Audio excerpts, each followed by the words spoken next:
has a way of reducing places that once felt grand into something smaller, quieter, and easier to trust. Not because they lose importance, but because urgency drains away when darkness arrives and attention finally stops demanding explanations. Before you drift any deeper, if this quiet helps you feel safe tonight, you're welcome to stay with us. Subscribing softly keeps this place gentle and lets these nights continue. Now, rest. High places grow calmer at night, not due to distance from people, but because people themselves must slow their breathing, their steps, and their expectations, as altitude insists on patience. On the eastern slope of the Andes, where cloud forest slides gently over stone each morning, Machu Picchu exists less as a statement and more as a condition, steady enough to remain. It does not announce itself, it does not explain, it does not compete for admiration. It simply stays, high enough to loosen the grip of noise, low enough to remain undeniably terrestrial. In a sleep version of history, this place requires no legend, no mystery, no drama shaped for repetition. It requires time, and time here has never felt hurried. The Inca did not build Machu Picchu to be seen from afar. They built it to last, which is a quieter ambition and a far more demanding one. Longevity requires cooperation with stone, water, gravity, and weather, rather than dominance over them. That choice alone removes much of the spectacle modern storytelling tends to crave. When the pace slows, the city becomes less impressive in the theatrical sense and more convincing in a practical one. Walls align not to impress, but to endure. Pathways guide movement without insisting on ceremony. Everything appears to be doing just enough, and no more than that. There is mild, almost tired humor in how often modern eyes search for grand meaning where restraint was the real achievement. Machu Picchu does not posture. It does not claim wisdom. It quietly demonstrates that survival improves when ambition learns to lower its voice. Late-night history listens differently. It does not look for climaxes or revelations. It notices rhythm, repetition, and decisions that favored continuity over display. In this register, Machu Picchu feels less like a destination and more like a pause, a place designed for human life to proceed without unnecessary friction. Nothing here rushes you. Nothing urges belief. The stones hold position. The clouds pass without commentary.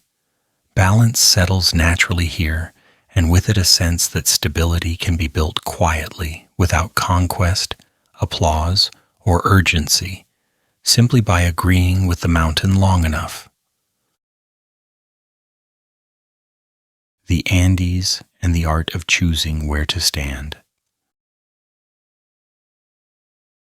Machu Picchu was not the result of a fortunate accident or a dramatic revelation. It did not appear because someone climbed high enough and declared the view impressive.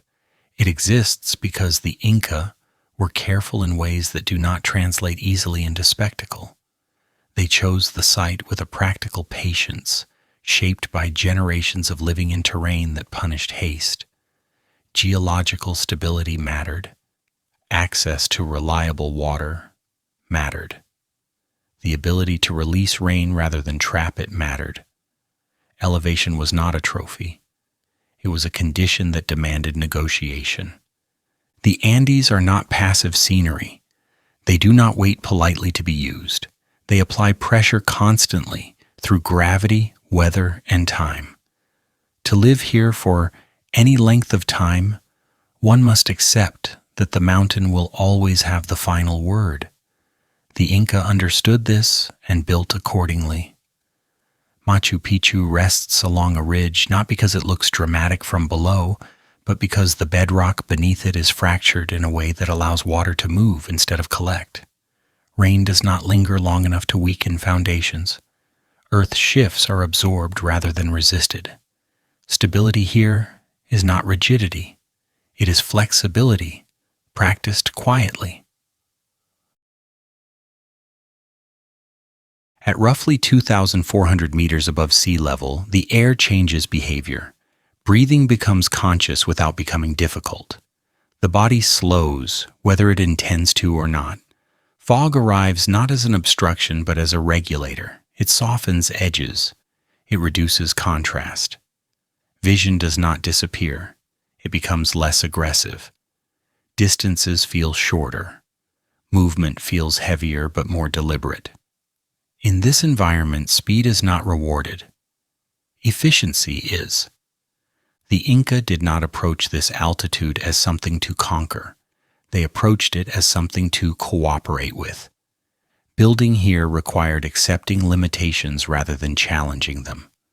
Stone could not be rushed. Labor could not be wasted. Decisions had to account for seasons that would return predictably and storms that would not announce themselves in advance. The mountain demanded humility, and humility proved more useful than ambition. Choosing where to stand mattered more than choosing how high to build. Elevation without stability would have produced monuments that failed quickly. Stability without excess allowed structures to remain long after their builders were gone. This preference shaped the entire site. Terraces step gently into the slope rather than slicing it. Walls align with contours rather than fighting them. The city feels settled rather than imposed. There is a subtle, almost understated humor in how unimpressed the mountain appears by human effort. No matter how carefully stones are placed, the Andes remain larger, older, and indifferent. The Inca did not try to change this relationship. They accepted it. Their response was not submission, but alignment. When people align themselves correctly, the mountain becomes less hostile. It does not become friendly, but it becomes predictable, which is often enough. Water was central to this choice of location. Springs above the site provided a steady supply without the need for dramatic engineering. Gravity carried water gently downward. Excess rain had somewhere to go. Drainage was not an afterthought. It was foundational. In a landscape where rainfall could arrive suddenly and leave slowly, the ability to move water quietly away from living spaces was a form of long-term planning that rarely attracts attention. Late-night history appreciates this restraint. It notices how much effort went into making daily life unremarkable. The absence of crisis was not luck. It was design. When water flows properly, no one notices. When it does not, everything becomes urgent.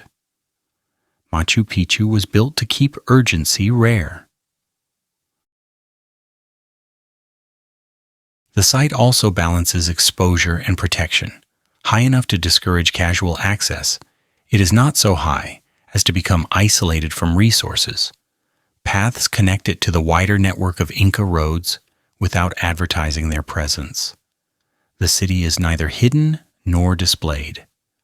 It occupies a middle state that allows movement without inviting it excessively. This balance reduces risk over time. Fog plays a role here that modern narratives often overlook. Mist dampens sound. It narrows focus. It reduces the sense of scale. Living inside clouds changes how space is perceived. The world feels closer.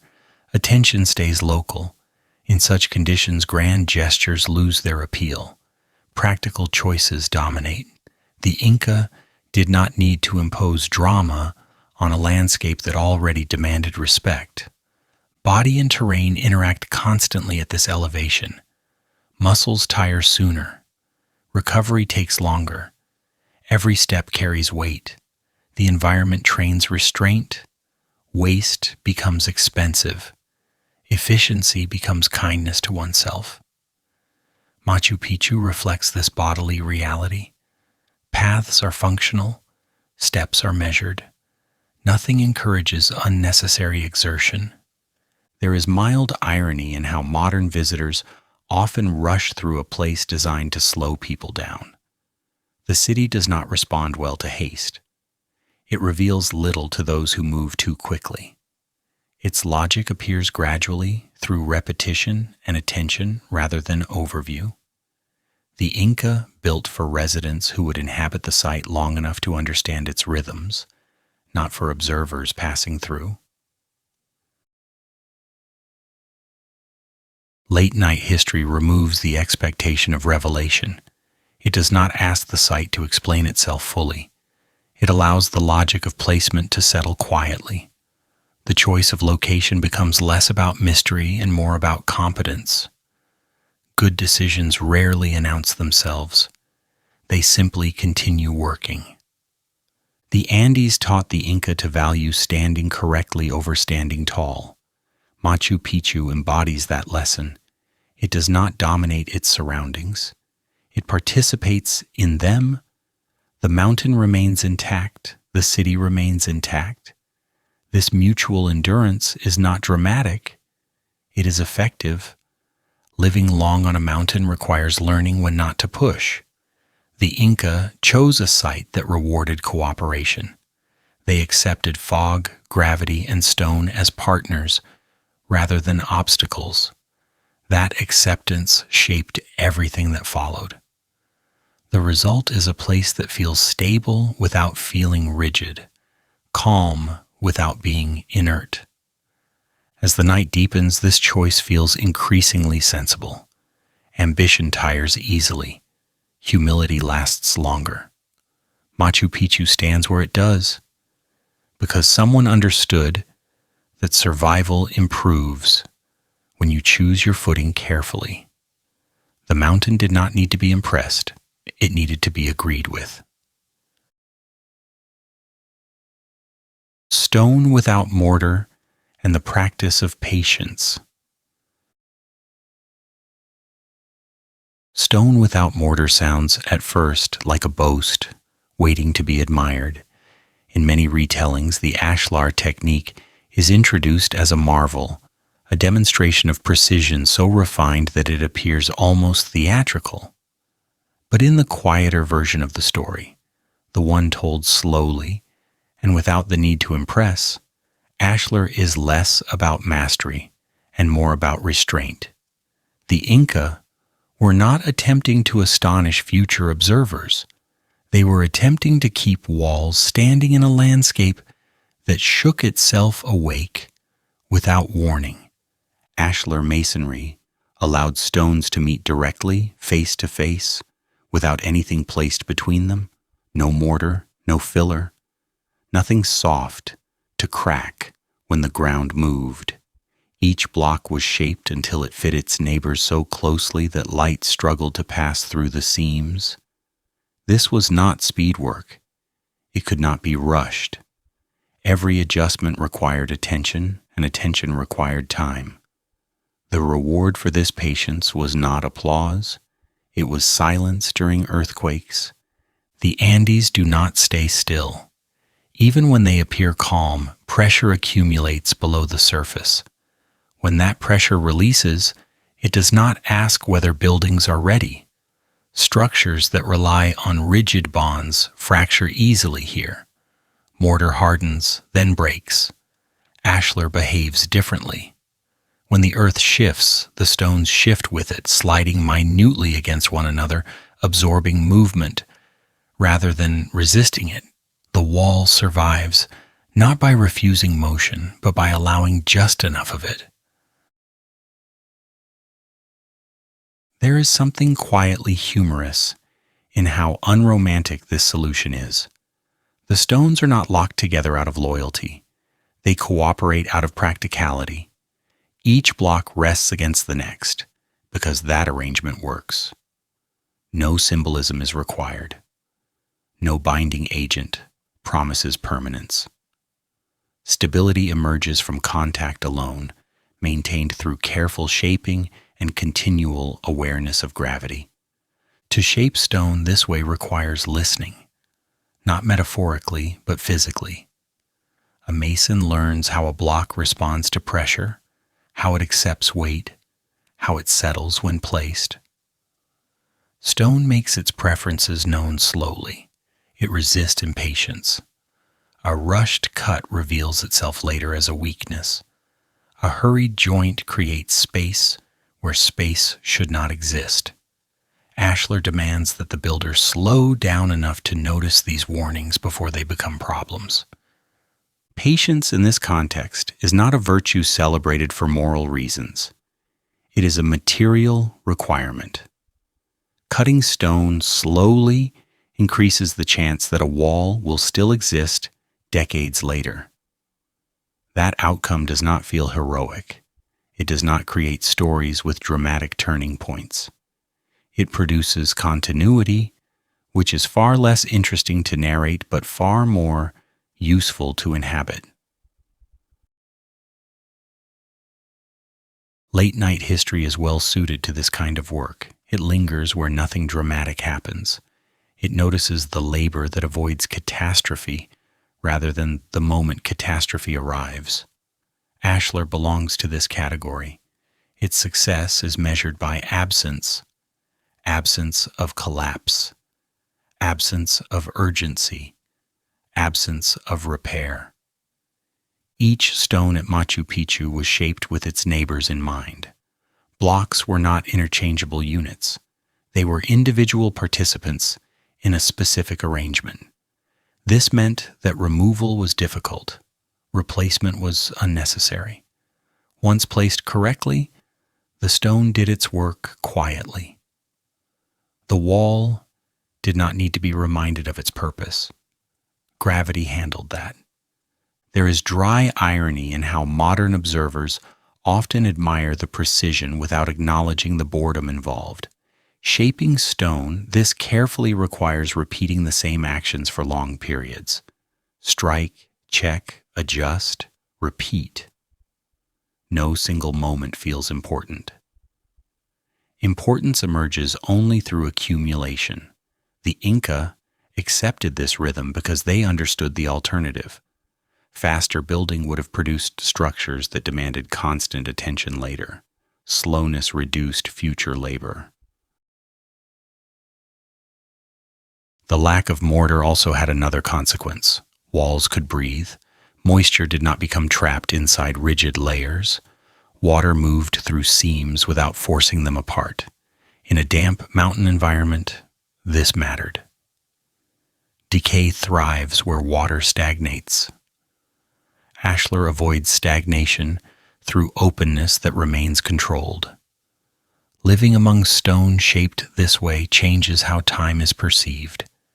The environment feels settled without feeling finished. There is no sense of finality.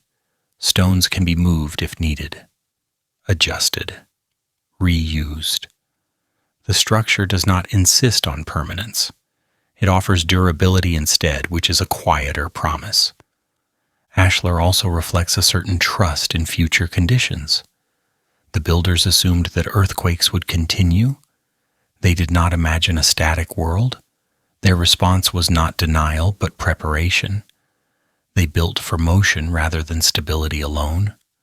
This foresight feels modest, almost understated. It does not claim to prevent disaster. It aims only to survive it. Late-night history notices how rarely patience is acknowledged as infrastructure. Roads, walls, terraces are described as products of skill, but the time invested in them is often treated as background. Ashlar refuses to be separated from its timeline. Without patience, the technique does not function. Precision without time is illusion. There is also restrained humor in the idea that stones were shaped to hear one another. When two surfaces meet correctly, they settle into a kind of agreement. They do not argue. They do not grind unnecessarily. They rest. This is not poetry imposed on the material. It is observation. Anyone who has stacked objects knows the difference between balance achieved quickly and balance achieved carefully. the latter lasts longer. The Inca did not expect their buildings to outlast attention. They expected them to outlast disturbance. That distinction matters. A structure built for admiration seeks visual impact. A structure built for endurance seeks quiet. Ashlar belongs to the second category. Modern construction often prioritizes speed because speed produces visible results. Ashlar produces delayed results. Its success becomes apparent only when conditions worsen and nothing happens. Walls remain standing. Corners remain aligned. Floors remain usable. This lack of event is the achievement. Sleep version history values this outcome. It recognizes that the most reliable systems are often the least noticeable. They do not demand recognition. They do not generate legends. They simply function. Ashlar does not announce itself. It waits. Each earthquake that Machu Picchu endured without collapsing confirmed the wisdom of slow work, but confirmation arrived silently. No record was carved to celebrate survival. Life continued. Stones remained where they were placed. The absence of disaster did not inspire monuments to patience. It inspired normal days. There is something deeply calming in this approach. Knowing that walls were built to move slightly rather than shatter reduces anxiety. The environment feels forgiving, not because danger is absent, but because it has been anticipated. Anticipation reduces fear more effectively than denial. Ashlar also limits the scale of intervention. Because stones must be shaped individually, building expands slowly. The site grows at a pace that allows adaptation. Mistakes can be noticed early. Adjustments can be made before they propagate. This incremental process prevents the kind of overreach that often leads to collapse. Late-night history does not rush past these details. It rests with them. It allows the listener to feel the rhythm of work that values tomorrow as much as today. There is no urgency here, only continuity. In a culture often drawn to dramatic achievements, Ashlar feels almost deliberately understated. It refuses spectacle. It refuses shortcuts. It offers no moment of revelation. Its value accumulates quietly, layer by layer, stone by stone.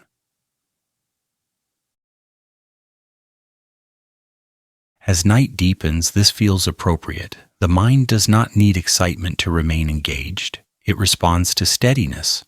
Ashlar offers that steadiness. It suggests that patience, when practiced consistently, becomes a form of strength that does not need to prove itself.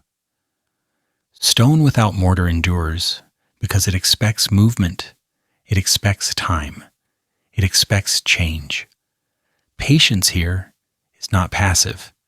It is active attention extended across long durations. It is the decision to cut slowly now so that nothing must be repaired urgently later. The Inca did not describe this as philosophy. They practiced it as necessity.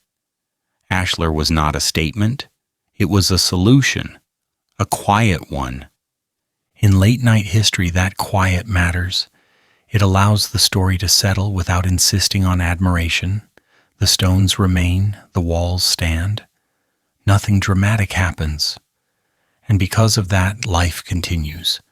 This is the patience Machu Picchu was built from. Not celebrated, not recorded, simply practiced until it became structure.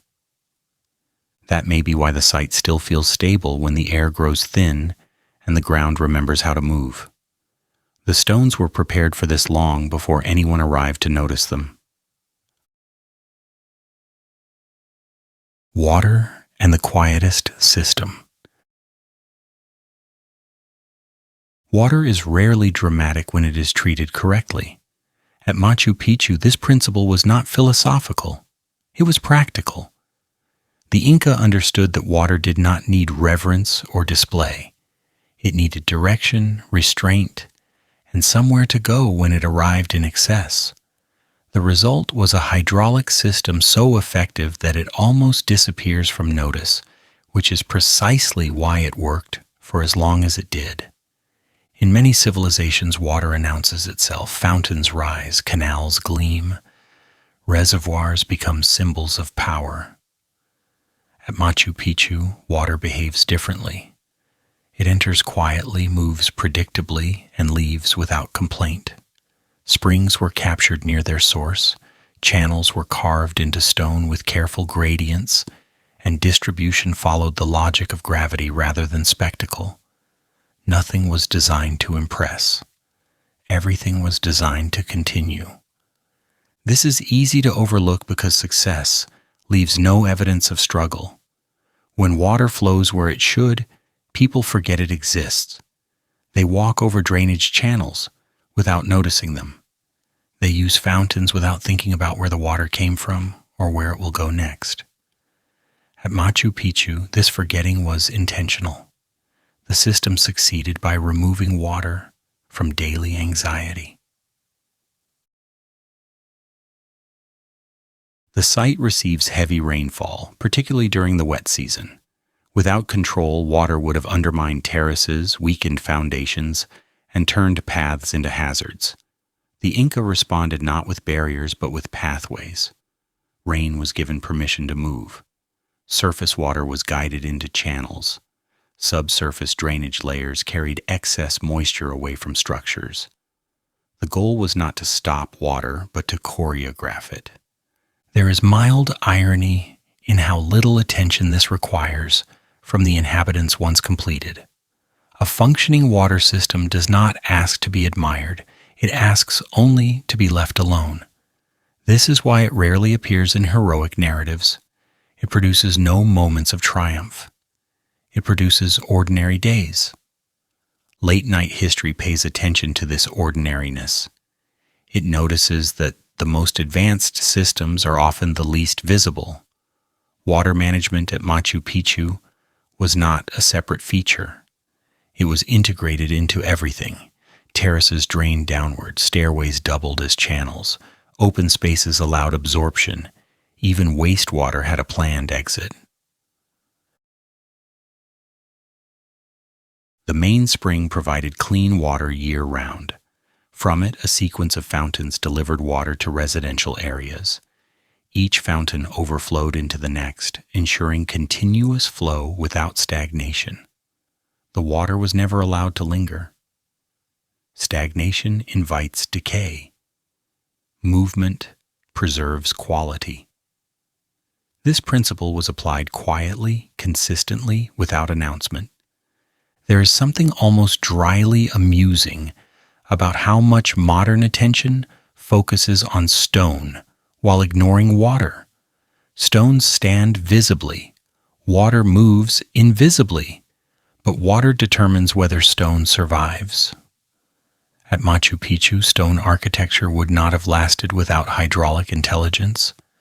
The quiet system supports the loud one. Drainage beneath buildings was particularly sophisticated. Layers of gravel and sand beneath floors allowed rainwater to pass through without pooling. This prevented saturation and erosion. Floors remained usable, walls remained stable. The effort required to design and construct this system exceeded that required for visible architecture, yet it rarely receives equal recognition. Water here was not sacred, it was logistical. This distinction matters. When water becomes symbolic, it is often treated inconsistently. When it is treated as infrastructure, it receives constant attention. The Inca chose infrastructure. They respected water by managing it, not by dramatizing it. Late-night history allows this management to feel restful rather than technical. One can imagine rain falling steadily, moving through channels without urgency. No alarms, no emergency response, just flow doing what it was designed to do. This calm is the result of foresight. rather than luck. The success of the system also depended on redundancy. Multiple drainage paths ensured that blockage in one area did not cause failure elsewhere. Overflow was anticipated. Excess water was not considered an anomaly. It was considered normal. Systems built for ideal conditions fail quickly. Systems built for excess endure. There is restrained humor in how easily civilizations underestimate water until it reminds them. Floods, landslides, and erosion are rarely sudden. They are the result of small miscalculations compounded over time. Machu Picchu avoided these miscalculations by assuming water would behave persistently, not politely. The invisibility of the system is its greatest achievement. Visitors walk the site today often unaware of what lies beneath their feet. Gravel layers, drainage channels, gradients calculated without modern instruments. These elements do not compete for attention. They support everything quietly. Sleep version history appreciates this support. It recognizes that comfort often depends on things functioning beneath awareness. When water disappears from daily concern, the mind rests. This rest is not accidental, it is engineered. The Inca did not expect people to think about water constantly. They expected water to behave reliably. Reliability creates trust. Trust reduces vigilance. Reduced vigilance allows energy to be spent elsewhere. This redistribution of attention is a form of efficiency rarely discussed. At Machu Picchu, forgetting water was a privilege earned through careful design. It was not neglect. It was success. Only when water misbehaves does it demand attention. By preventing misbehavior, the system prevented disruption. There is something quietly modern about this approach. Contemporary infrastructure aims for the same outcome. We notice water only when it fails, leaks, floods, shortages. When it works, it vanishes into background noise. The Inca achieved this effect without pumps, without pipes, without sensors. They achieved it through observation and patience. Late-night history does not rush past this patience. It sits with the understanding that managing water requires humility. Water does not respond to authority. It responds to pathways. The Inca provided those pathways carefully. Even agricultural terraces participated in water management. Their layered construction allowed rain to penetrate slowly, nourishing crops while preventing runoff. This slowed the movement of water across the slope, reducing erosion. Agriculture and drainage were not separate systems.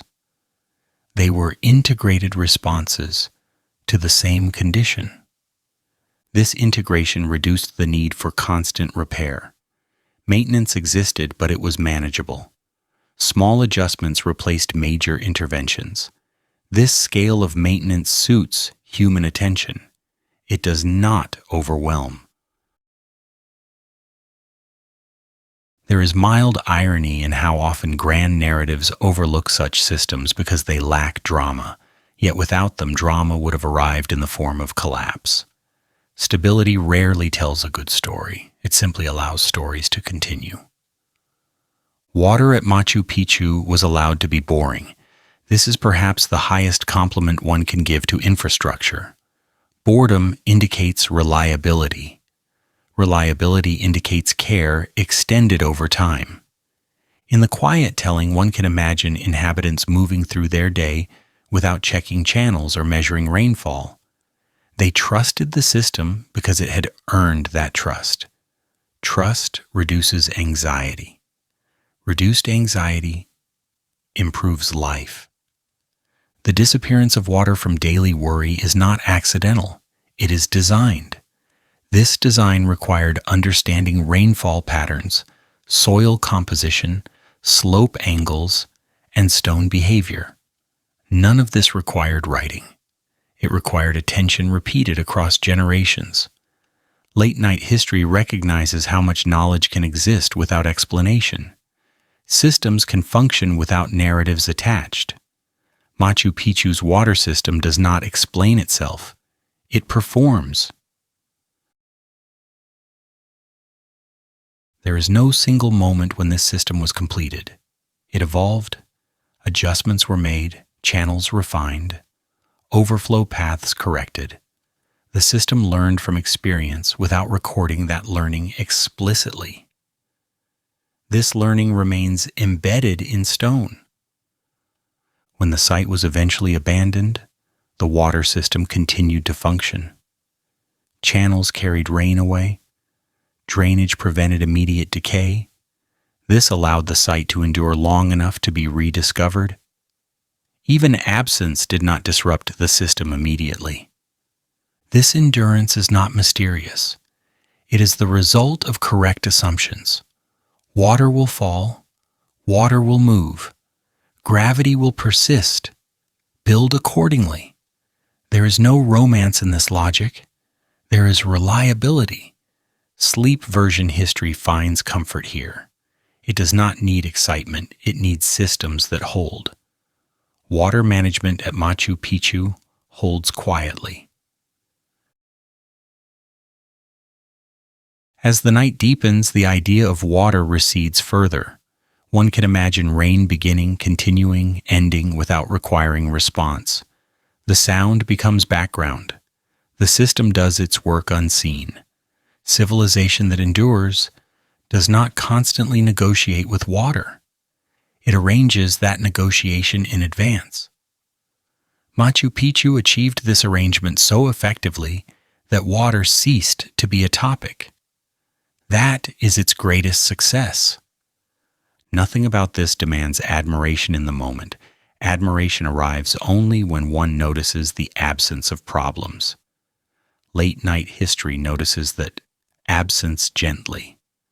The quietest system is often the strongest. At Machu Picchu, water was managed well enough to be forgotten. And in that forgetting, life became possible without interruption. That is the measure of success here. Not visibility, not symbolism, just water doing what it should, quietly enough to let everything else rest. Terraces and edible time.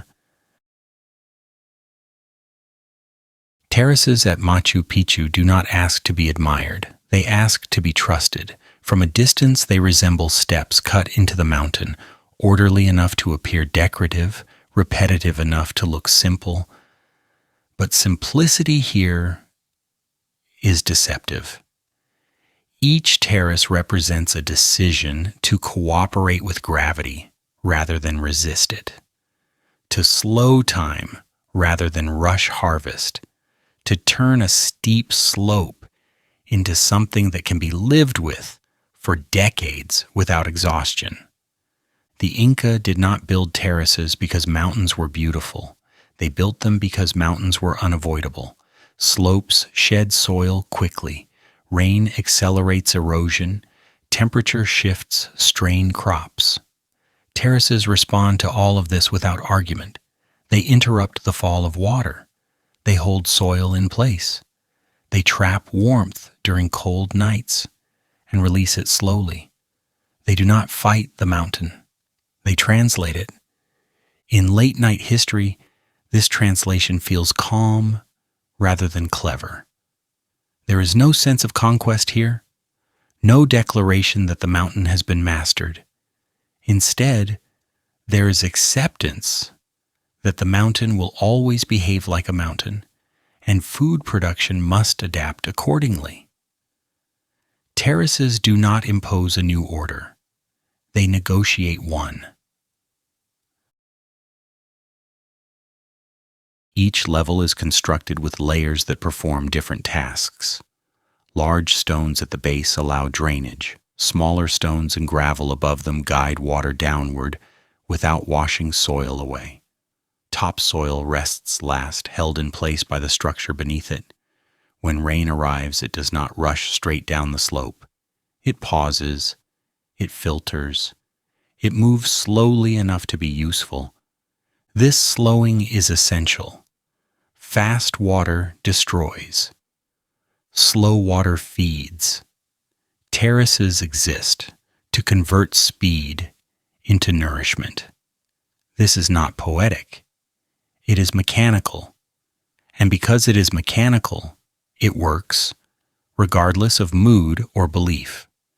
There is mild irony in how often terraces are described as agricultural innovation rather than environmental maintenance. Innovation implies novelty. Maintenance implies continuity. Terraces belong to the second category. They are built with the expectation that they will be used repeatedly by people who may never know who first shaped them. This anonymity is not a flaw. It is the point. Food produced on terraces does not arrive suddenly. It accumulates. Each season adds a layer of reliability. Crops grow because soil remains where it should, because water does not overwhelm roots, because temperature remains moderate enough to avoid shock.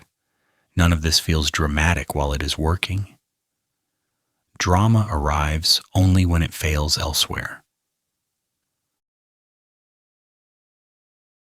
Late-night history lingers on this absence of drama. Terraces remove crisis by preventing it. They reduce the likelihood of famine not through abundance but through consistency. A terrace promises neither miracle nor excess. It promises repetition that holds. There is a particular calm in knowing that a slope will behave tomorrow as it did today.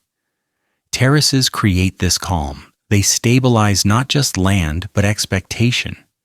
When land behaves predictably, planning becomes possible. Planning reduces anxiety. Reduced anxiety allows attention to be spent elsewhere. The phrase edible time fits here because terraces stretch time into food. They turn patience into calories. Crops grown on terraces are the result of decisions made long before planting. Building a terrace requires effort that produces nothing immediately edible. The return arrives later, season after season. This delay filters out short-term thinking. The Inca did not eat because they hoped. They ate because they prepared.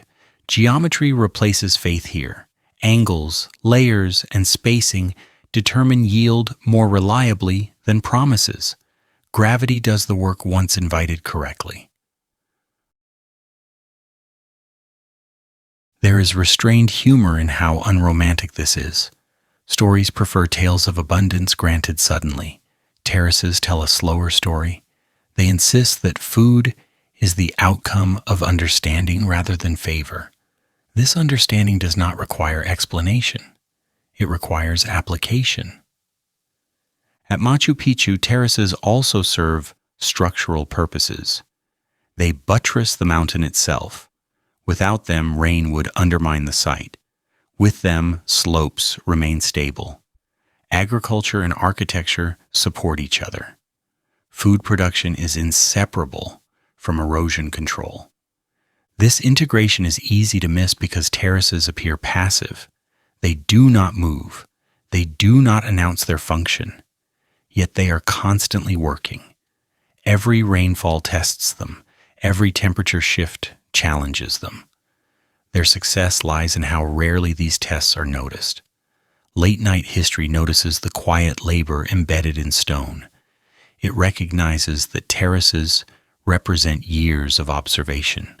Which slope receives morning sun? Which holds frost longer? Which drains too quickly? Adjustments follow. Walls shift slightly. Soil depth changes. Knowledge accumulates without being recorded in words.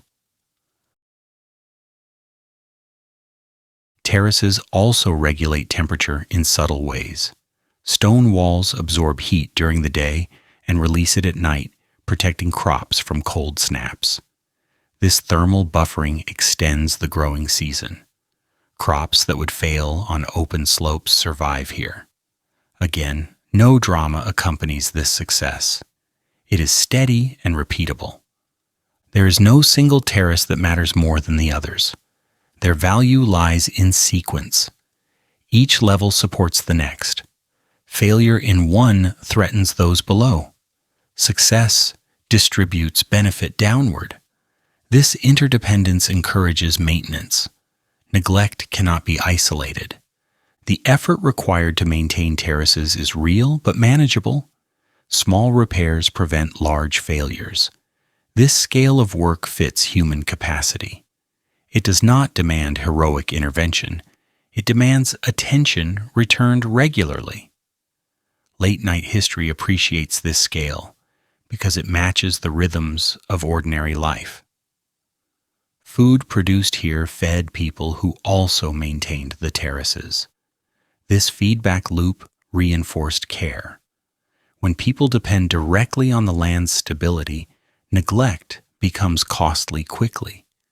Terraces teach this lesson without instruction. There is mild irony in how modern observers often admire terraces aesthetically while forgetting their primary purpose. Beauty is a byproduct here, not a goal. Order emerges because disorder would fail. What looks pleasing also happens to work. The idea of edible time extends beyond harvest. Terraces store labor. Each stone placed carries effort forward. People eat not only the crop, but the accumulated decisions of those who built before them. This inheritance does not require gratitude ceremonies. It requires continuation. Late-night history allows this continuation to feel soothing. One can imagine walking along a terrace edge at dusk, stone warm underhand, soil dark and contained. Nothing needs to be explained. The structure speaks through its stability. Terraces also manage risk. Crop failure in one section does not doom the whole system. Variation in elevation and exposure spreads vulnerability. Diversity replaces dependence on a single condition. This redundancy is not accidental. It is learned. The Inca did not expect perfect seasons. They expected fluctuation. Terraces accommodate fluctuation by moderating extremes. This moderation is the essence of resilience. It is quiet and therefore often overlooked. There is restrained humor in how little credit patience receives in most narratives. Speed is praised. Scale is admired. Terraces reward the opposite. They reward slowness and proportion. They endure because they do not demand growth beyond capacity. At Machu Picchu, terraces also shape movement. Paths follow their lines. Daily routines adapt to their geometry. Agriculture influences social rhythm. Planting and harvesting follow terrain, rather than calendar alone. Time becomes local. Late-night history rests comfortably inside this locality. It does not rush from terrace to terrace. It allows repetition to settle. Each level feels similar, yet slightly different. This variation holds attention without excitement. The absence of symbolic language here is intentional. Terraces do not symbolize abundance, they produce it. Production does not require interpretation. It requires maintenance. As the night deepens, the terraces fade into silhouette. Their function remains. Even unseen, they hold. This holding is the point. Civilization that eats regularly, without anxiety, rests on structures like these. Edible time does not hurry. It accumulates quietly. Terraces embody this accumulation. They transform steepness into duration. They convert risk into routine. Late-night history does not ask the listener to admire the ingenuity. It invites recognition of the calm produced by correct decisions repeated. Food arrives because gravity was respected. Soil stays because water was slowed. There is no miracle here, only alignment.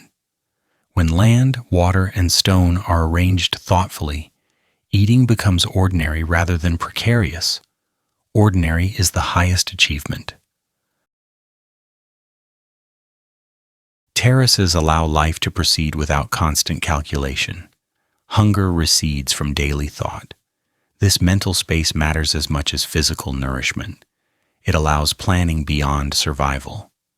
As the story settles, terraces remain doing their work long after builders are gone. Their stones hold decisions intact. Time continues to be edible because it was structured to be so. Nothing here demands applause. The terraces do not care whether they are noticed, they function. And in that function, they offer the quiet comfort of food that arrives on time, season after season, without needing explanation. This is edible time, slow, dependable, and rarely celebrated. Exactly what allows life to rest. Space, courtyards, and the feeling of a stone city. Kailasa does not reveal itself all at once. It unfolds slowly, layer after layer, as though the space were practicing patience alongside the visitor. There is no single threshold that announces arrival. Instead, movement through the complex feels gradual, like walking into a town that has been hollowed from stone rather than built upon it. Courtyards open without fanfare, leading to raised structures that seem to rise naturally from the ground, as if elevation were an agreement between gravity and intention rather than an act of force.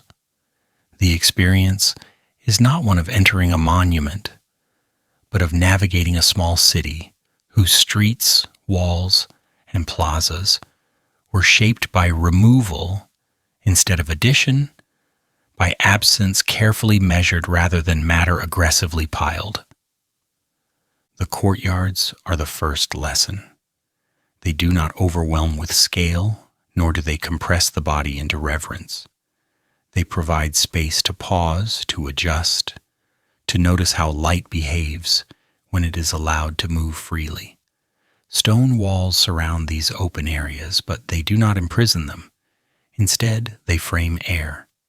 The courtyards feel like breaths taken between more concentrated moments, intervals where the body recalibrates before continuing. This pacing is deliberate. The space does not hurry the visitor, and it does not reward speed. It allows wandering without instruction, trusting proportion to guide movement. More effectively than signage or ceremony ever could. As one moves deeper, carved walls begin to assert themselves. Reliefs cover surfaces, but they do not attempt to disguise the stone beneath them. The carvings soften edges without pretending to be soft. Figures emerge, details accumulate, yet the weight of the material is never denied. Stone remains stone. It does not mimic flesh or fabric. It accepts gravity openly, and in doing so, it keeps the viewer grounded. The decoration does not seduce the eye into forgetting mass or pressure. Instead, it reminds the body that everything here is held in place by balance rather than illusion. This honesty gives the space its peculiar calm. There is ornament, but no excess. There is complexity, but no chaos. The carvings do not shout for attention, they wait. One can pass them without reading every detail and feel no sense of loss. They are present without being demanding. This restraint feels intentional, almost considerate, as though the space understands that attention is finite and should not be exhausted too quickly. In late-night history, this kind of consideration feels rare, and quietly generous. Sound behaves carefully within the courtyards. Footsteps echo, but only briefly. The stone reflects noise just long enough to acknowledge it, then lets it fade. Voices do not carry far. Wind moves through the open spaces without resistance, crossing the courtyards as if they were natural clearings rather than engineered voids. Nothing here amplifies sound for drama. There is no acoustic performance. The space seems designed to return noise to silence efficiently, as though conversation were allowed, but not encouraged to linger. Because of this, movement becomes more noticeable than speech. The act of walking registers more clearly than the act of talking. One becomes aware of the body passing through space, of the relationship between step and surface, shadow and wall. The architecture encourages this awareness gently, without instruction. It does not ask for attention. It simply makes distraction difficult. In doing so, it shifts the visitor into a slower register of perception, where small changes matter, and nothing needs to escalate to remain engaging. Despite the density of carving and structure, the complex never feels crowded. Space is distributed generously, even lavishly, but without extravagance. The courtyards provide visual relief, preventing the eye from becoming overwhelmed by detail. Raised structures emerge as focal points, but they do not dominate. They participate in the rhythm rather than breaking it. This balance creates the impression of a city rather than a shrine, a place designed for circulation rather than for a single moment of awe. In this sense, Kailasa feels inhabited, even when empty, not by people, but by movement itself. Paths feel intentional, transitions make sense. One space prepares the body for the next, without explanation. The experience resembles walking through an urban environment where orientation comes from familiarity rather than signage. You know where to go because the space behaves predictably. Corners turn when expected. Openings appear when needed. Nothing surprises aggressively. Everything unfolds at a pace that feels reasonable, even generous. Late afternoon is when this quality becomes most apparent. As the sun lowers, shadows lengthen across the courtyards, stretching geometry into visibility. Lines that felt static at midday begin to move. Reliefs deepen as light skims their surfaces, revealing depth without theatrics. The space becomes quieter, not because sound disappears, but because attention narrows. Geometry becomes audible in a metaphorical sense. Proportions announce themselves without words. One begins to feel the architecture rather than analyze it. This is not a space that requires ceremony to function. It does not need processions, chants, or declarations. Its rhythm emerges from proportion alone. The distances between walls, the height of platforms, the width of passages all work together to create a tempo that the body recognizes instinctively. You slow down where slowing down makes sense. You pause where pausing feels natural. The architecture does not instruct, it suggests. And suggestion, in this context, proves far more effective than command.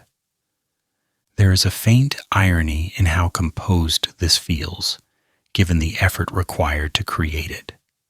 Entire volumes of stone were removed to shape these courtyards and structures, yet the result feels effortless. The labor has been absorbed so completely that it no longer announces itself. What remains is not evidence of struggle, but of resolution. The space feels finished in a way that does not demand admiration. It simply works. The feeling of a stone city comes not from scale alone, but from the way spaces relate to one another. Courtyards act like public squares. Raised platforms resemble civic buildings. Passages function as streets. Even without inhabitants, the layout implies social movement. One can imagine people passing through without needing to imagine rituals or hierarchies. The architecture supports ordinary motion. It accommodates walking, stopping, looking, and continuing. This ordinariness is what makes the space feel alive despite its stillness. In late night telling, this quality is unsettling in a gentle way. We expect monuments to perform. We expect them to explain themselves to announce importance. Kailasa does neither. It behaves like a city that does not care whether it is visited. Its spaces remain proportioned for movement, not for spectacle. This indifference to attention creates a calm that can feel almost disorienting. There is nothing to conquer here, nothing to decode urgently. Only space doing what it was shaped to do. The courtyards, in particular, embody this attitude. They are empty without feeling vacant. They hold light without trying to display it. They accept weather, footsteps, and time without adjustment. In doing so, they become places where nothing needs to happen for the space to feel complete. This is a difficult concept for modern environments, which often require constant activity to justify their existence. Kailasa suggests the opposite. Space can be sufficient on its own. As evening approaches, the stone cools. Shadows soften, the geometry remains, but it no longer insists on being noticed. The city shaped from absence settles into itself. Movement slows. Sound fades quickly. Wind continues to cross the courtyards, indifferent to history or interpretation. The space does not close. It simply continues to exist, waiting without expectation. In this way, Kailasa offers a lesson that arrives quietly. Space does not need to be filled to be meaningful. Courtyards do not need crowds to function. Architecture does not need ceremony to matter. Proportion, restraint, and patience can produce environments that feel complete without explanation. The stone city remains, not because it demands attention, but because it does not require it. And as night deepens, that refusal to perform becomes the most enduring impression of all. Hands without names.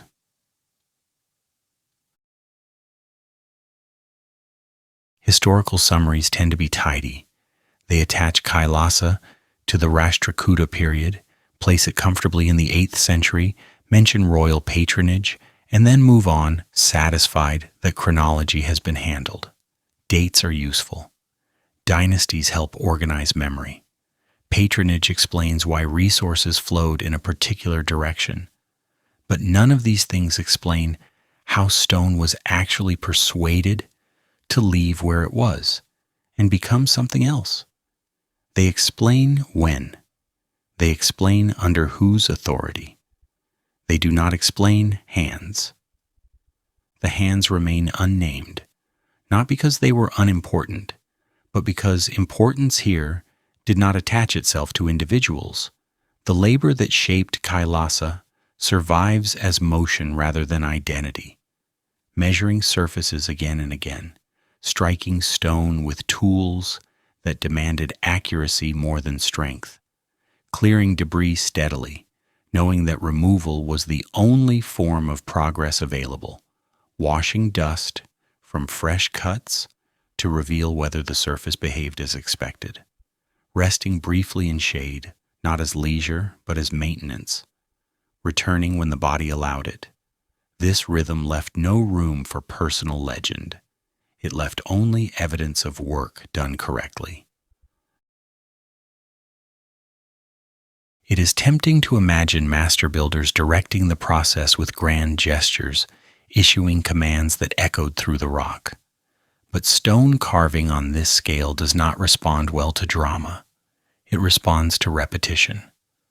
Authority here would have been quiet, emerging from experience rather than proclamation. Someone who knew when to stop. Someone who recognized the sound of a crack before it became a failure. Someone who had learned, often the slow way, which surfaces could be trusted and which needed patience.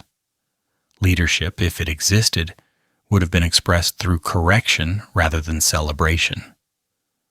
The absence of names is not an omission. It is a feature of how this work functioned. Individual recognition would have been difficult to sustain across decades of labor. The project did not reward bursts of brilliance. It rewarded consistency.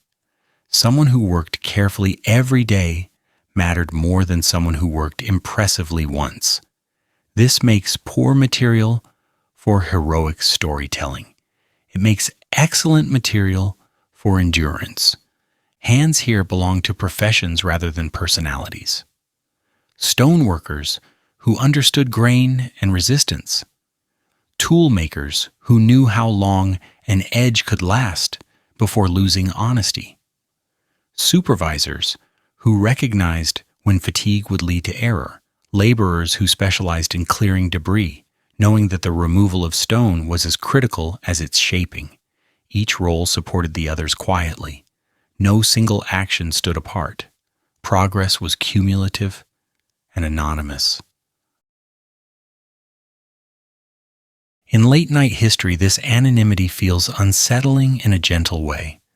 Modern culture is deeply attached to attribution.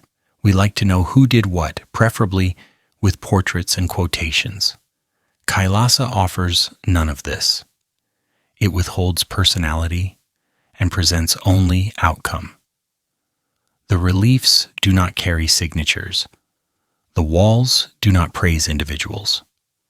There is no carved record insisting that a particular hand mattered more than the next. The stone refuses to cooperate with biography. This refusal does not erase human presence, it reframes it. Instead of individuals, we encounter patterns of behavior, the steady spacing of tool marks, the consistency of angles across large surfaces, the uniformity of decisions made far apart in time. These are traces of agreement rather than inspiration. They suggest that many people shared an understanding of what correct work looked like, even if they never articulated it formally. The stone became a shared language that did not require names. Royal patronage may have authorized the work, but it did not perform it. The king did not strike the stone. He did not carry debris away in baskets. He did not test surfaces with water to see how light would fall. The gap between authority and labor here is vast, yet historical summaries often compress it into a single phrase, as though permission and execution were interchangeable. They are not. Permission is instantaneous. Execution is patient. The people who worked here likely did not think of themselves as making history. They were doing a job that demanded attention and punished carelessness. Each cut carried consequence. A mistake could not be undone easily. Stone does not forgive impatience. This reality shapes behavior quickly. Ego becomes expensive. Care becomes economical. Over time, the work itself disciplines the worker, narrowing focus and discouraging excess motion. There is something faintly ironic in how little these hands demanded in return. No monuments to themselves, no inscriptions asking to be remembered, no effort to preserve identity beyond the work completed. Modern observers often project humility or spirituality onto this absence. That may be unnecessary. Practicality explains it well enough. Names do not help stone behave. Attention does. Skill here expresses itself through consistency rather than narrative. A surface that remains even across meters of rock tells you more than any story could. Alignment that holds without adjustment speaks louder than praise. The stone remembers what worked. It forgets who did it. This is not cruelty. It is efficiency. The labor unfolded slowly enough that generations likely overlapped. Older workers would have passed techniques to younger ones, not through formal instruction, but through proximity, watching how a tool was held, noticing when someone stopped rather than pushed forward, learning which sounds indicated trouble. Knowledge moved through bodies rather than texts. This kind of transmission does not preserve names, it preserves habits. In this environment, individuality would have been secondary to reliability. A worker known for steady hands mattered more than a worker known for creativity. Creativity introduces variation. Variation introduces risk. The goal was not expression, it was control. Stone carving at this scale tolerates very little improvisation. Every decision compounds. Errors echo. The absence of heroes does not imply the absence of skill. Quite the opposite. Only skilled labor can afford anonymity. Incompetence demands explanation. Skill disappears into the result. Kailasa stands because thousands of correct decisions were made without comment. No one stopped to announce success. They simply moved on to the next surface. This perspective challenges modern assumptions about achievement. We are accustomed to celebrating breakthroughs, moments when something changes suddenly. Kailasa offers no such moment. Its creation was likely a continuous process of removing stone in manageable amounts, day after day, year after year. Progress would have been visible only in retrospect. Up close, it would have felt repetitive. Repetition does not inspire stories. It produces results. The reliefs carved into the walls reinforce this anonymity. They display extraordinary control, yet they do not draw attention to the carver. The hand disappears into the pattern. Lines remain consistent, depth is measured. The stone surface accepts the design without protest. There is no flourish that says, "Look at me." Only evidence that someone knew when to stop. Even fatigue becomes part of the story here, though it leaves no trace. Resting briefly in shade was not indulgence. It was necessary calibration. Tired hands slip. Imprecise strikes accumulate damage. Knowing when to rest is a skill. It does not announce itself, but it preserves quality. The finished surfaces of Kailasa reflect this restraint. They do not carry the scars of desperation. In late-night telling, the absence of names allows the space to feel quieter. There is no personality to admire or judge. Attention shifts to process. The mind can rest on the idea that something vast was created without anyone needing to be exceptional. Competence, shared and repeated, was enough. Kailasa stands as proof that something extraordinary can be built by ordinary people behaving reliably over time. That anonymity does not diminish achievement. That names are optional when work is done well. And as night deepens, this absence becomes calming rather than frustrating. The mind does not need to remember anyone. It only needs to recognize that careful hands were there, doing what needed to be done, without needing to be known. Stone holds the rest. Why it was left behind?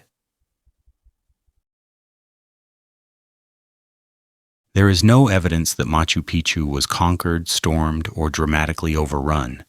No burned layers, no broken defenses, no records of a final battle that ended everything in a single afternoon.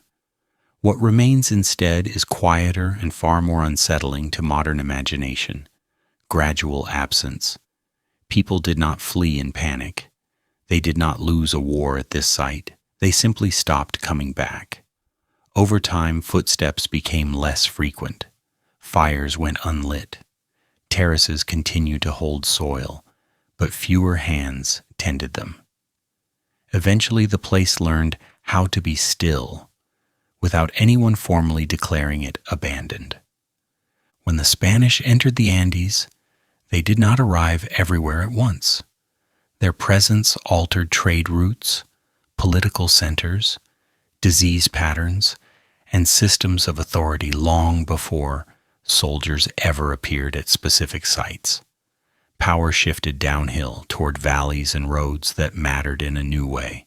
Machu Picchu, high and precise and dependent on a delicate balance of labor, water, and coordination, did not collapse under pressure. It simply became less practical.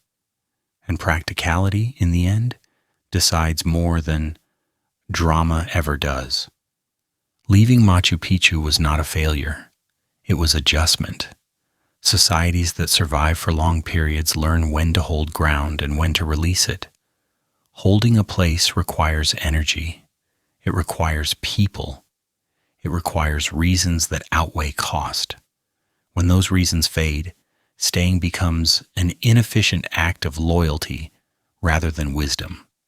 The Inca were not sentimental about stone for its own sake. They were pragmatic about systems. When a system no longer fit the conditions around it, they altered the system. Sometimes that meant letting a place rest. Modern storytelling prefers endings that feel decisive: conquest, destruction, triumph. Machu Picchu offers none of these comforts. Its departure lacks punctuation. There is no final sentence, only a gradual thinning of presence. One season fewer workers arrived. Another season fewer administrators came to inspect.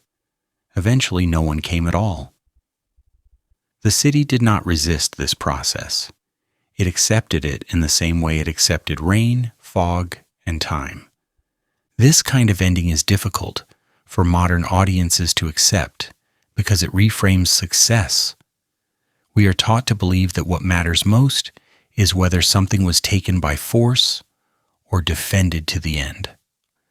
Machu Picchu suggests a different metric. Survival is not always about holding territory. Sometimes it is about recognizing when holding no longer serves the larger structure. Retreat, in this sense, is not loss.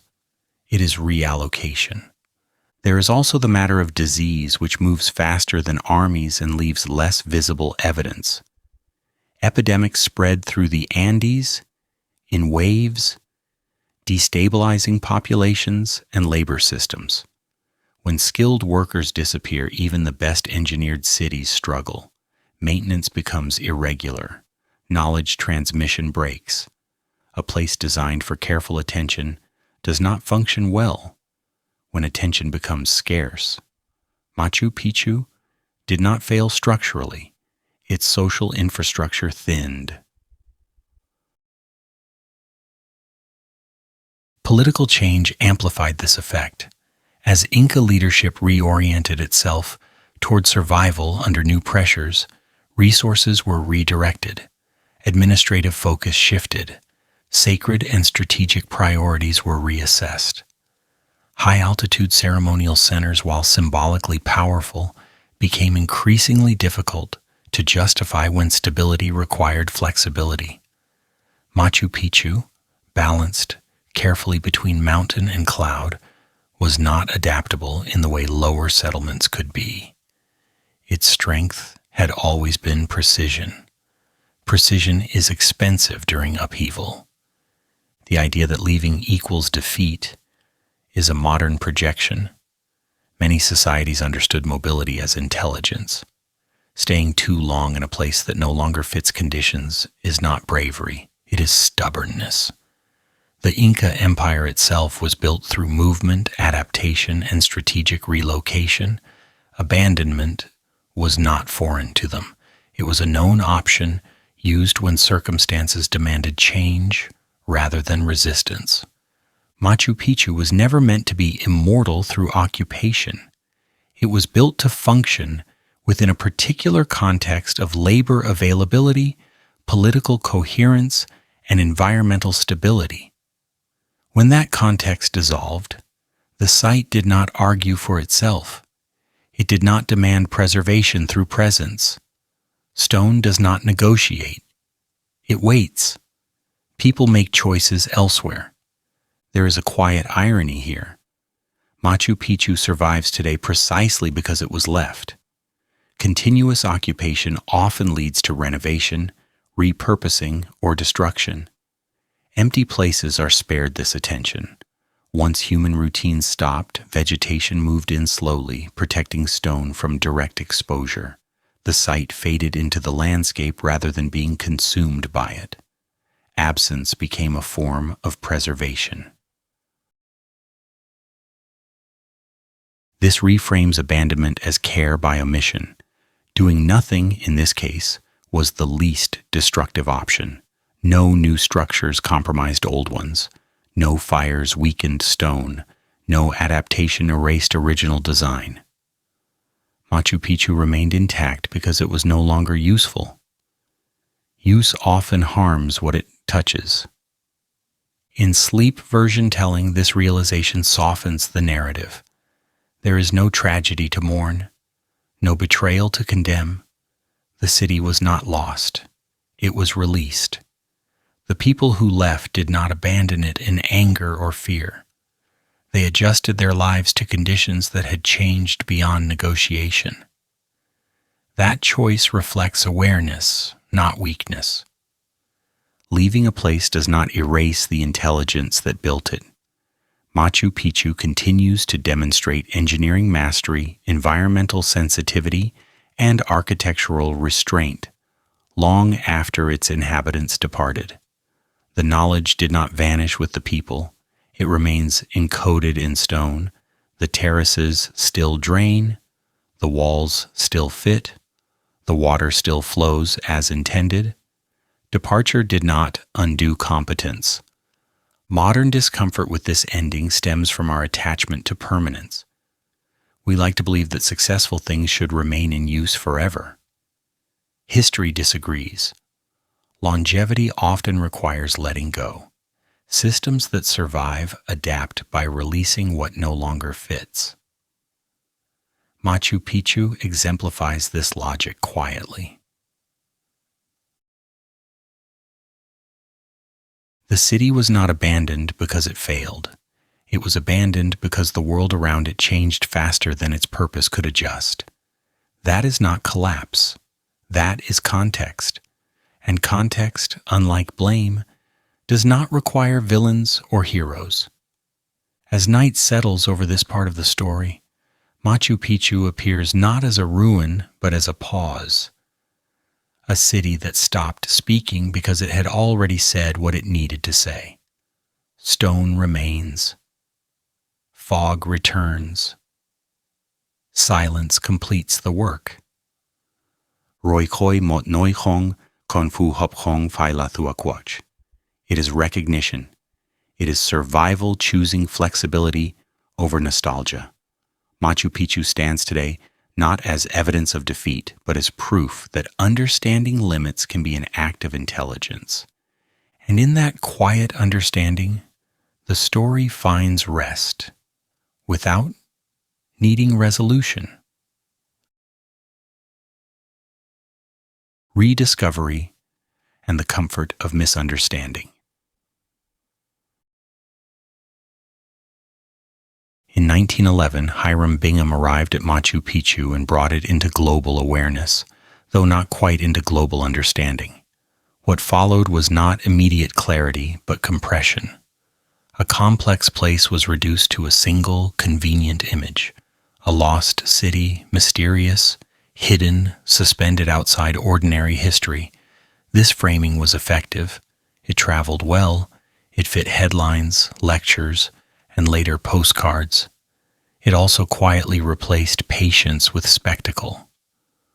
The largest misunderstanding of Machu Picchu did not come from ignorance of facts, but from the speed at which those facts were forced into a dramatic shape.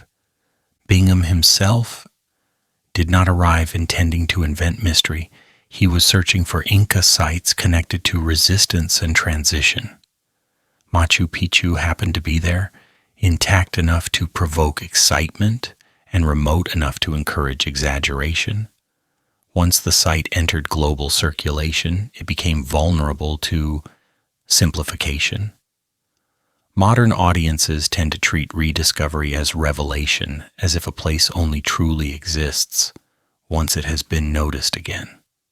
Machu Picchu, which had existed quietly for centuries without comment, suddenly acquired urgency it had never requested. The word mystery settled in early and refused to leave. It was applied generously, often without definition. What was mysterious about Machu Picchu was not how it functioned. The terraces drained as expected. The stonework fit as designed. Water flowed along channels that could be traced and tested. The mystery instead was narrative. People did not know which story to tell, and uncertainty was filled with romance rather than restraint. In late-night history, this is where tone matters. The rediscovery did not awaken the city. It interrupted a long silence with enthusiasm. Excavation followed attention. Documentation followed excavation. Over time, measurement replaced imagination. But the image of a mystical lost city had already taken hold. Once an idea becomes attractive, it resists correction.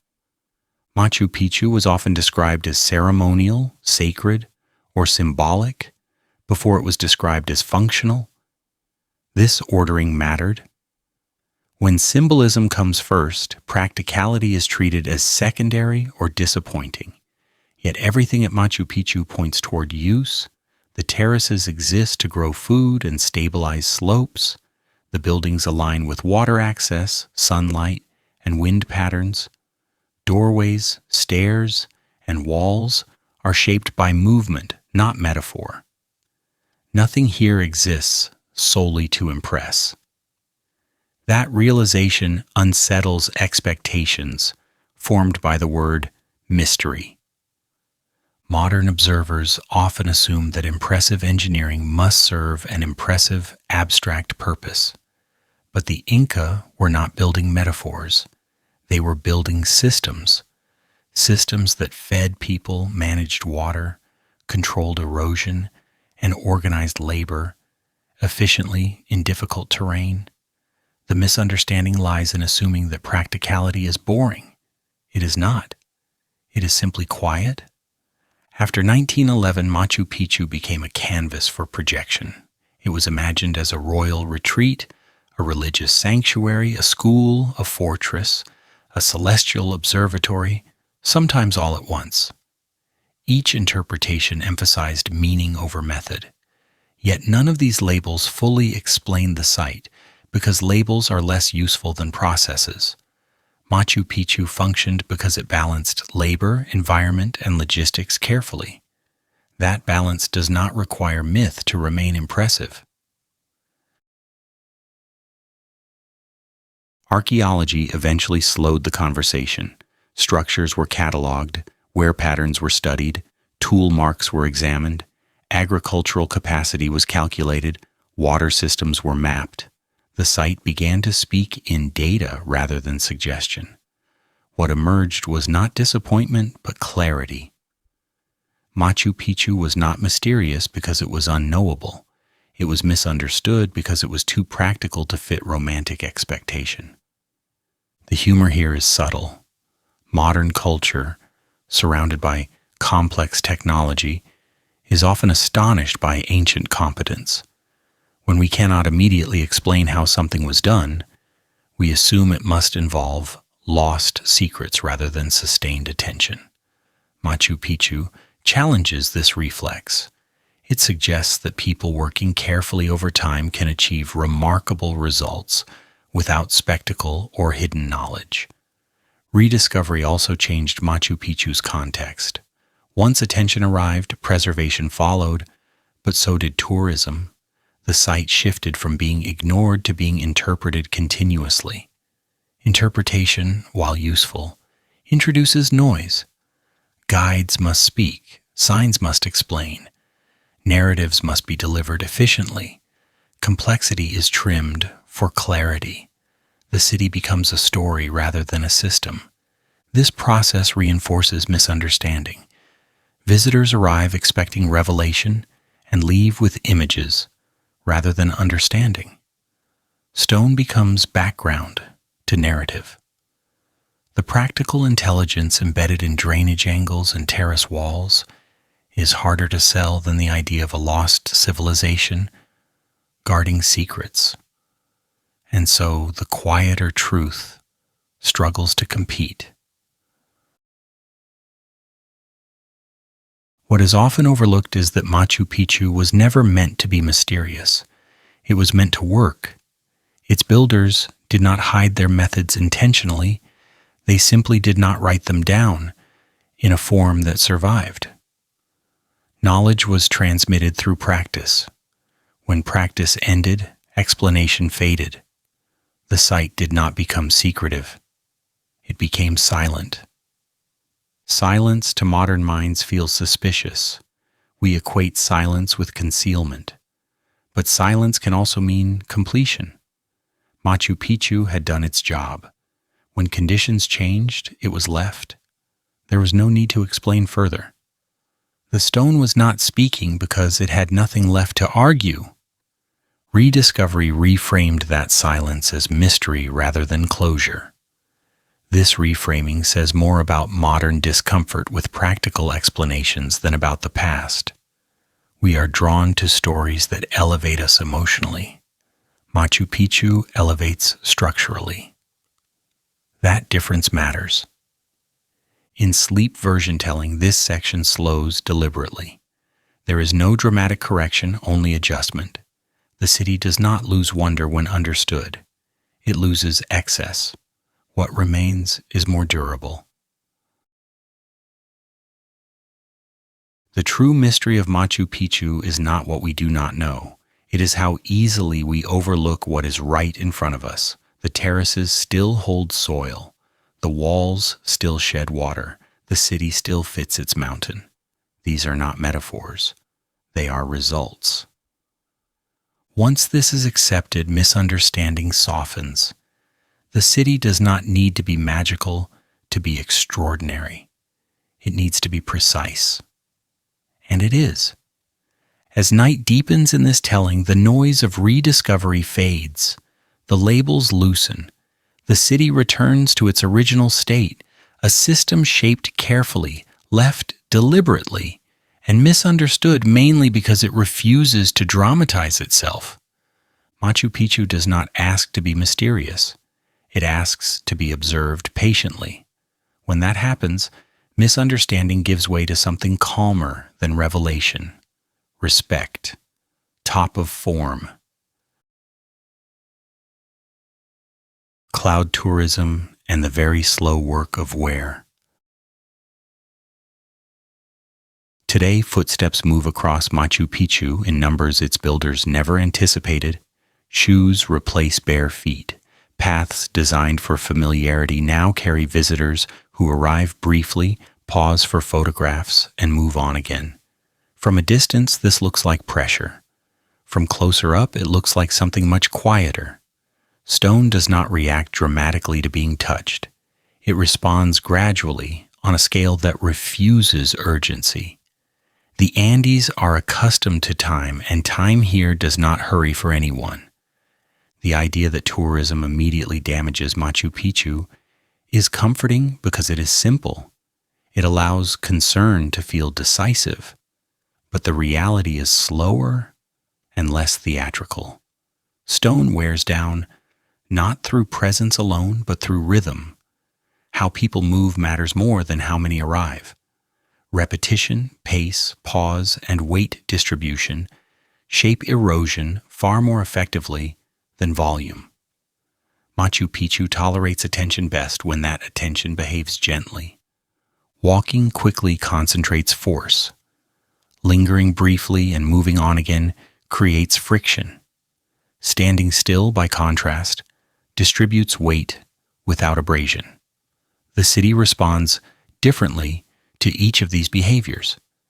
Its stone surfaces were shaped for steady use, not hurried circulation. In the past, people moved through the site repeatedly but slowly, predictably, and with familiarity. Their steps were not exploratory. They were habitual. That difference matters. Modern tourism introduces a different rhythm. Visitors arrive with limited time and heightened expectation. They walk faster than necessary. They stop suddenly. They cluster at viewpoints. None of this is catastrophic, but it accumulates.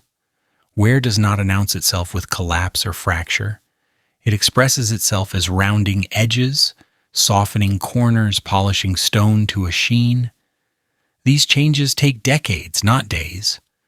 This slowness is often misunderstood. Because damage is not immediately visible, it is assumed to be insignificant. Or conversely, because preservation is discussed urgently, it is assumed that disaster is imminent. Neither framing is accurate. Machu Picchu exists in a middle state where endurance and vulnerability coexist. Stone remains strong but not indifferent. It responds to patterns, not events. The Andes themselves reinforce this perspective. These mountains erode constantly yet remain. Rivers carve valleys over millennia. Slopes shift subtly year by year. Machu Picchu was built with this scale of change in mind. Its terraces manage water gradually. Its walls absorb stress without cracking. It does not expect stability in the short term. It expects variation over time. The challenge posed by tourism, then, is not invasion but tempo. When movement accelerates, stone experiences stress differently. When attention becomes hurried, contact becomes less considerate. The city responds best to slowness, not because slowness is romantic, but because slowness aligns with how the site was designed to be used. There is quiet irony here. Many visitors arrive seeking mystery, but move too quickly to notice function. They look outward for meaning, while standing on surfaces that reward stillness. Machu Picchu does not reveal itself through motion, it reveals itself through pause. Stone architecture, unlike narrative, does not unfold through progress. It unfolds through presence. Preservation strategies increasingly recognize this. Limiting numbers matters, but regulating movement matters more. Path management, timed entry, and designated standing areas are attempts to slow rhythm rather than eliminate presence. The goal is not absence, it is compatibility. Machu Picchu does not need to be isolated from people. It needs people to behave differently. This requirement can feel restrictive to modern sensibilities. We are accustomed to consuming places quickly. We treat sites as destinations rather than environments. Machu Picchu resists this mode of engagement. It is not improved by speed. It is not clarified by urgency. It is most legible when approached with patience. The humor here is subtle and persistent. Modern culture fears erosion as if it were dramatic, while ignoring the erosive effects of haste in daily life.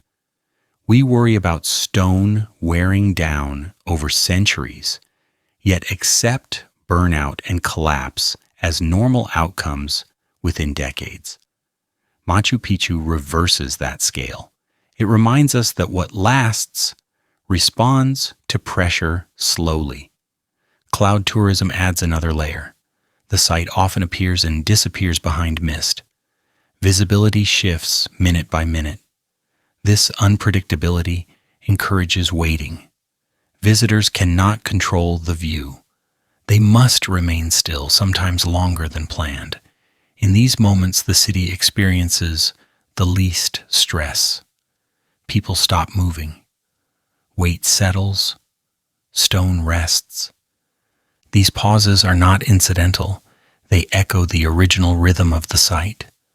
Machu Picchu was not designed for constant flow. It was designed for occupation. People lived, worked, rested, and waited there. Movement was purposeful, not continuous. The modern visitor, conditioned to circulate, must relearn how to stop. Erosion at Machu Picchu is therefore less a problem of numbers than of habits. Stone responds to how it is treated, not how often it is seen. 1,000 careful steps do less damage than 100 hurried ones. A pause does not harm stone. A sudden turn does. This reframes preservation as behavioral rather than technical. Reinforcement alone cannot compensate for pace. Barriers alone cannot teach restraint. Education, subtle guidance, and enforced slowness align more closely with how the site functions. Machu Picchu does not need protection from people. It needs people to behave as though time matters. The Andes reinforce this lesson daily. Weather changes without announcement. Clouds arrive and leave. Light shifts. Nothing here rewards rushing. Machu Picchu fits into this pattern seamlessly. Its endurance comes from refusing to respond quickly to anything. In sleep version storytelling, this section softens further. The idea of where becomes less alarming and more meditative. Stone does not panic about being touched. It responds by adjusting gradually. This patience is instructive. Standing still becomes an act of preservation. Looking less becomes a form of respect. When people slow down, stone experiences less abrasion. When observation replaces movement, erosion slows. The city tolerates attention best when attention is calm. This is not an argument against visiting. It is an argument for arriving differently. Machu Picchu does not require absence. It requires alignment. When human rhythm matches geological rhythm, damage becomes negligible.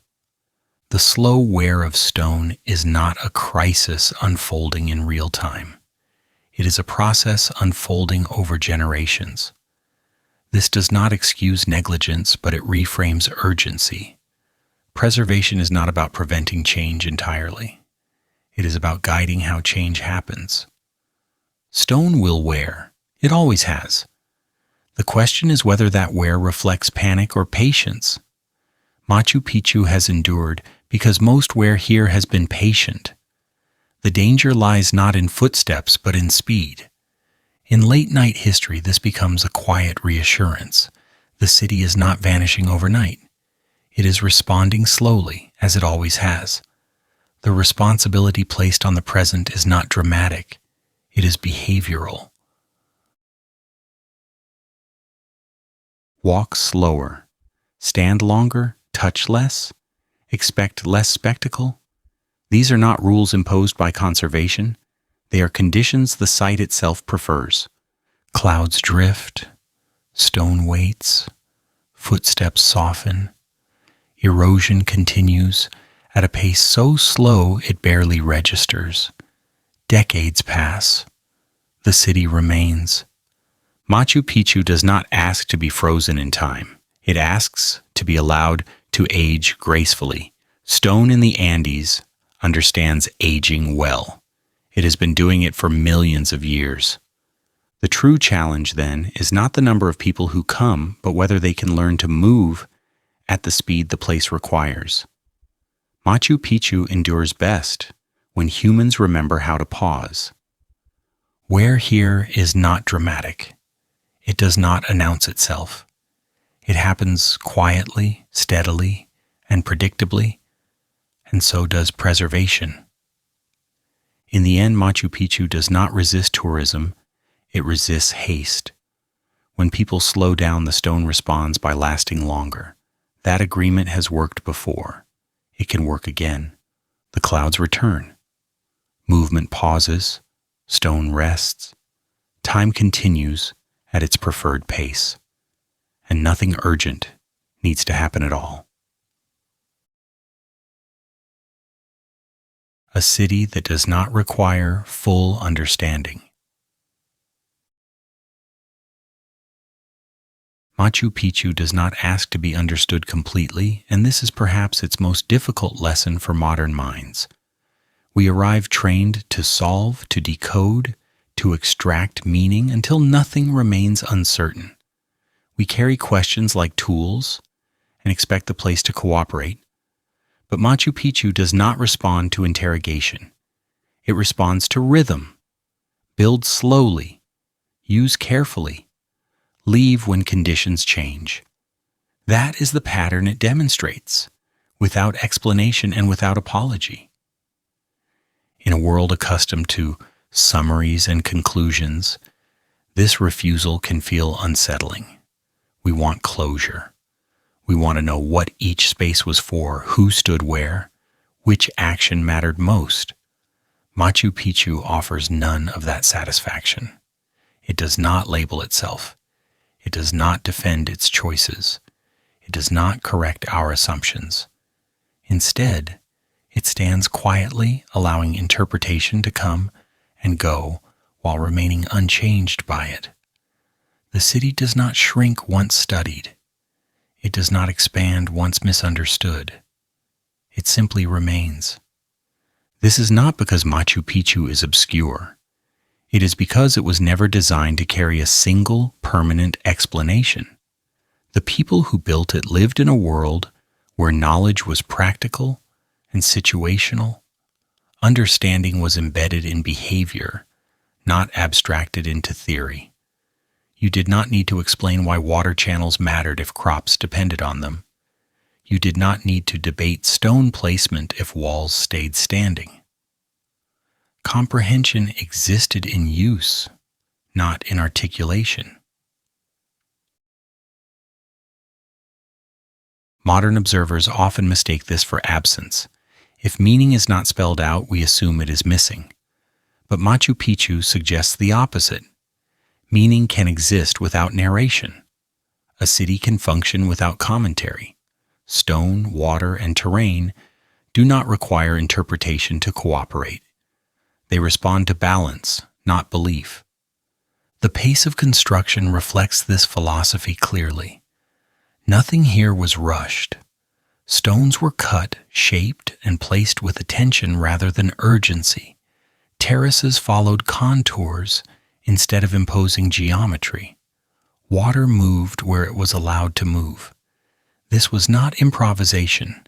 It was alignment. The builders did not force the mountain to behave differently. They learned how it already behaved and worked within those limits. Understanding was incremental and embodied, not totalized. Use followed the same logic. Machu Picchu was not designed for endless occupation.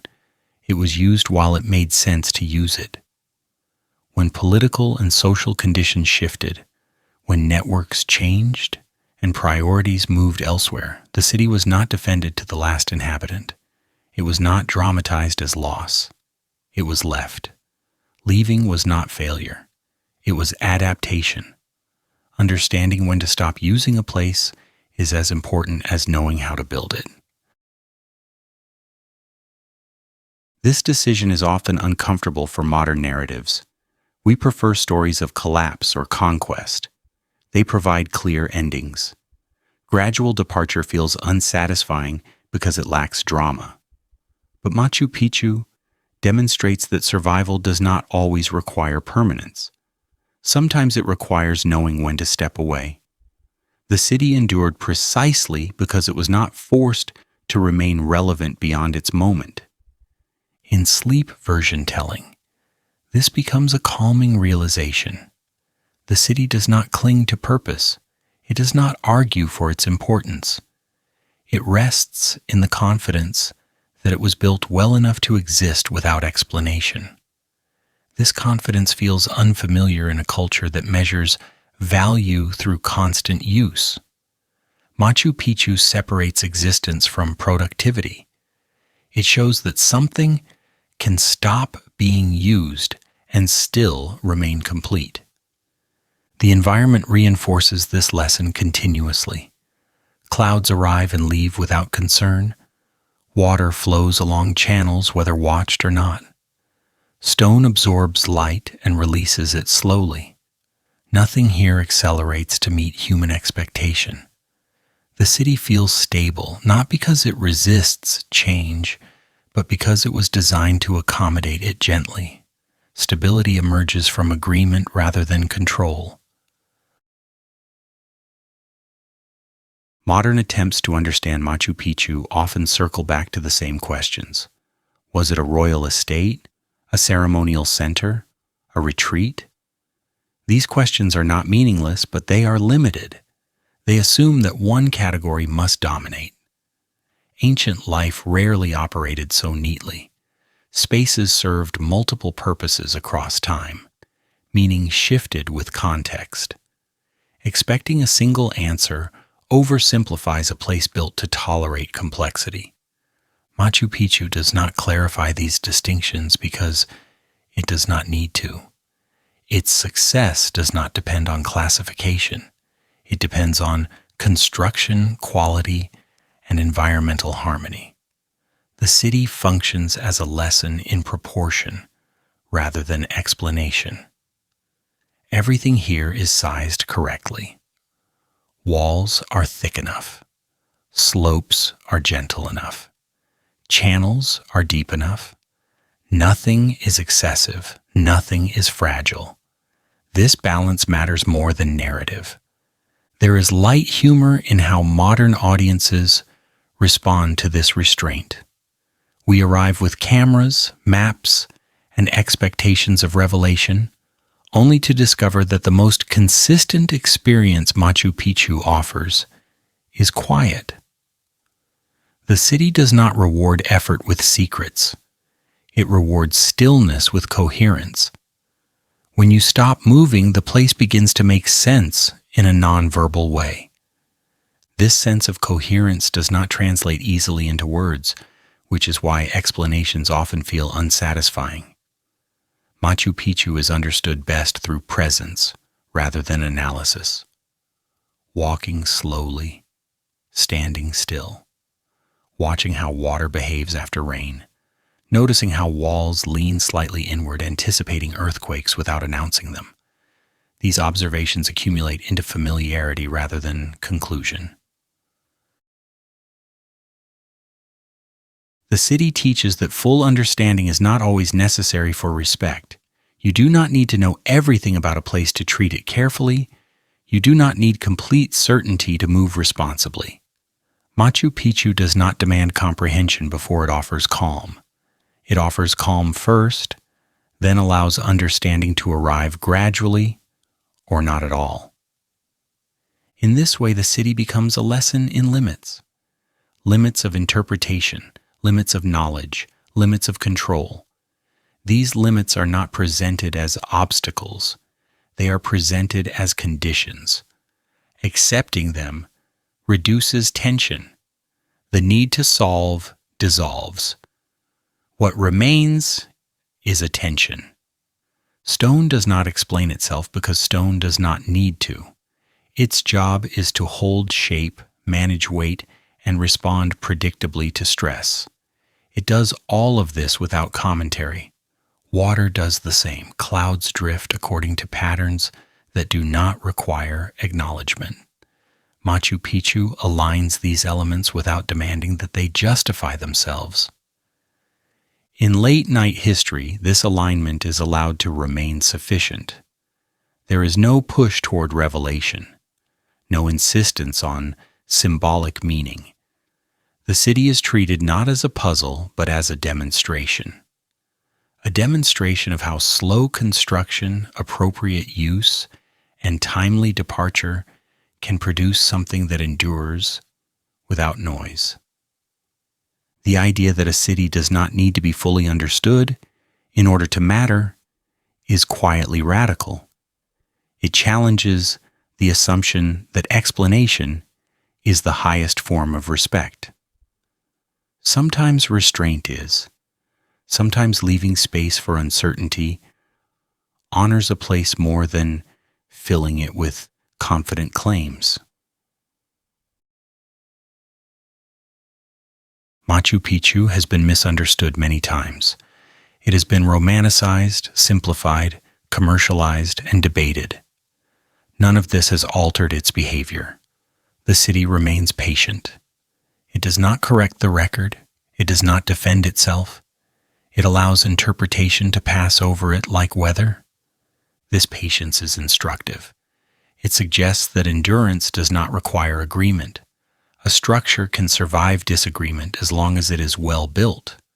Machu Picchu was built to tolerate absence, neglect, and return. Understanding was never a prerequisite for its survival. As this section settles into sleep version rhythm, the emphasis shifts from knowledge to sensation. The feeling of stone underfoot, the sound of water moving through channels, the way mist softens edges without erasing them. These experiences do not require explanation to be complete. They are complete as they are. The city does not ask what you think of it. It does not ask whether you understand it correctly. It does not respond to curiosity with performance. It responds with steadiness. That steadiness can feel unsettling at first, then reassuring. Build slowly, use correctly, leave when needed.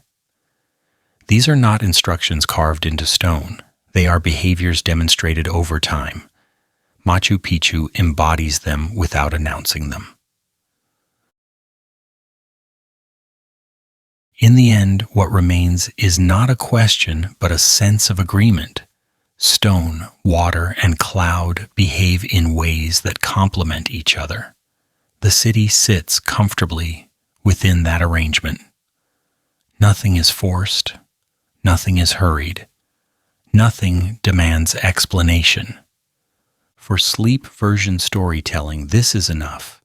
The mind does not need to resolve anything further. The city has already demonstrated what it needed to demonstrate. Stability does not come from knowing everything. It comes from aligning with what is already there. Machu Picchu does not require full understanding. It requires patience. And patience, once allowed, tends to bring rest with it naturally. The city remains. The clouds move. Water flows. Stone holds.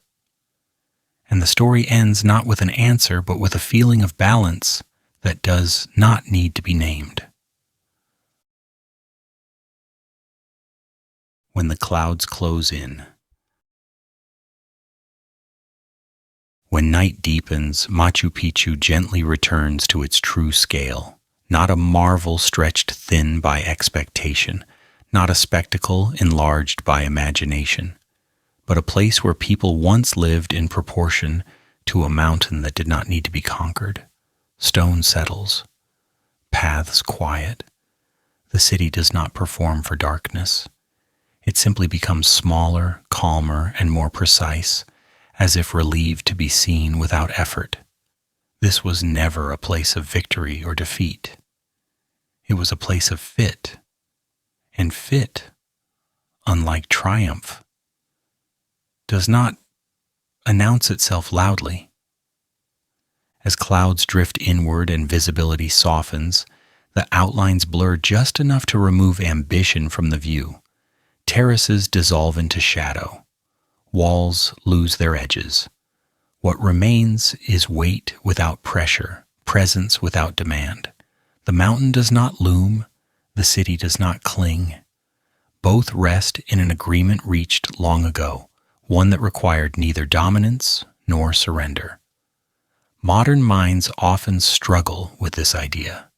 We are trained to look for outcomes, for winners and losers, for stories that escalate. Machu Picchu offers none of that. It offers correctness instead. Not moral correctness, not symbolic correctness, practical correctness. Built where it made sense, used while it worked, left when conditions shifted. There is a quiet humor in how unfamiliar this feels. We tend to romanticize extremes, we admire conquest and lament collapse, but we rarely pause to appreciate adjustment. Machu Picchu adjusted. It did not dramatize its arrival, and it did not dramatize its departure.